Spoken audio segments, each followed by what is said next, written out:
Hi friends, ఇది ప్రస్తుతానికి ఖత్తర్లో ఉన్న వాతావరణం. చూస్తుర్రా, రోడ్డు మీద వర్షం. ఉమ్, ఉమ్, గాడుపు బాగా. వాతావరణం కూల్ అయిపోయింది. మామూలుగా ఒక 15-20 నిమిషాలకే.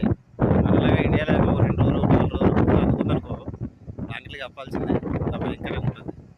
మళ్ళీ ఒకటి ఏంటంటే, ఇది నల్లమట్టి కాబట్టి ఇలా నీళ్ళు అనేవి పైనే ఉంటాయి. ఒక వర్షం 2 గంటలు పడదనుకో, వారం రోజులైనా నీళ్ళు. ప్రస్తుతానికి చల్లగా అంటే చల్లగా. ఇంకా మన బండికి అయితే నా అద్దాలు ఉంటాయి, ఏముంటాయి, పక్కంచెలు కొడితే పక్కంచెలి లెఫ్ట్ హ్యాండ్ రైట్ హ్యాండ్ అందుకుంటూనే ఉంటుంది వర్షం. గ్లాస్ ఫిట్టింగ్ లేదని ఉన్నమాట మన బండికి. ప్రస్తుతానికి పొద్దున మార్నింగ్ 7 అవుతుంది. వాతావరణం చల్లగా ఉన్నది, గాడిపేమో వీస్తూ ఉన్నది. మొత్తం చేసేది ఏం లేదు.